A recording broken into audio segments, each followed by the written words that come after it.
ఎన్టీఆర్ జిల్లాలోని నందిగామ నియోజకవర్గంలో మాదక ద్రవ్యాల నిర్మూలనకు పోలీసులు కఠిన చర్యలు తీసుకుంటున్నారు. డ్రగ్స్ నియంత్రణలో భాగంగా ఈగిల్ ఛాలెంజ్ అనే కార్యక్రమాన్ని ప్రారంభించారు.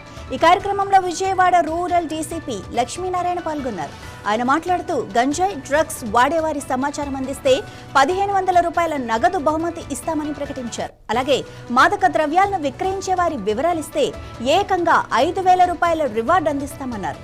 సమాచారం ఇచ్చిన వారి వివరాలను గోప్యంగా ఉంచుతామని డీసీపీ లక్ష్మీనారాయణ స్పష్టం చేశారు. ఈ కార్యక్రమం ద్వారా మాదక ద్రవ్యాల అక్రమ రవాణా, వినియోగంపై ఉక్కుపాదం మోపాలని పోలీసులు లక్ష్యంగా పెట్టుకున్నారు. యువతను డ్రగ్స్ బారి నుండి రక్షించాలన్న సంకల్పంతో ఈగల్ ఛాలెంజ్ ప్రారంభమైంది. డీసీపీ లక్ష్మీనారాయణతో పాటు Nandigama town CI P Srinu, SI K Suryavanshi, ఇతర పోలీస్ సిబ్బంది ఈ కార్యక్రమంలో పాల్గొన్నారు. గంజాయి బ్యాచ్ అని, లేడీ బ్యాచ్ అని ఊత పదం ఉపయోగిస్తూ పోలీస్ ప్రతిష్టను దిగజారుస్తున్నారు. దీనికి ఇంకొకటే మార్గం అని చెప్పేసి ప్రజలనే భాగస్వామ్యం చేయడానికి ఈరోజు ఏం చేసినటువంటి వినూత్నంగా ఎవరన్నా గంజాయి తీసుకున్నట్టు మీకు అనుమానం అనిపిస్తే ఇంకా ఖచ్చితంగా పిన్ పాయింట్ ఇన్ఫర్మేషన్ ఇవ్వండి, 1500 పట్టుకొని వెళ్ళండి. అదేవిధంగా గంజాయి సప్లై చేస్తున్నారని తెలిస్తే ఇంకా మాకు పిన్ పాయింట్ ఇన్ఫర్మేషన్ ఇవ్వండి, ఫోటోలు వీడియోలు పెట్టేసేయండి, మీరు 5000 రూపాయలు పట్టుకొని వెళ్ళండి. అది ప్రజలకే వదిలేస్తున్నారు.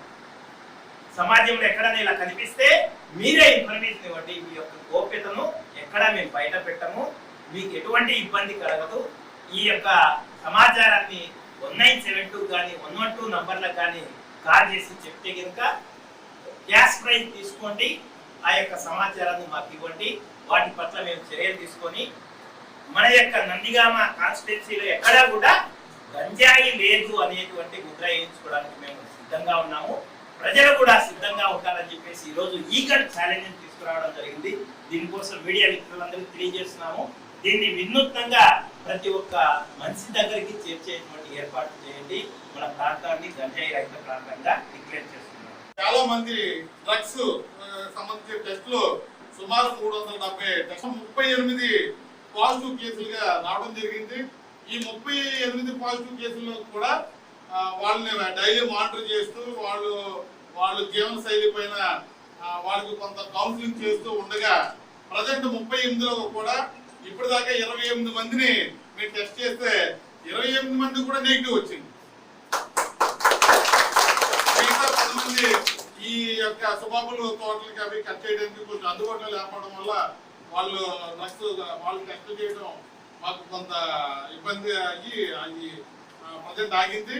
ఇందులో భాగంగా మేము ఒక వినూత్న కార్యక్రమానికి శ్రీ సిసి సారు శ్రీకారం చుట్టూ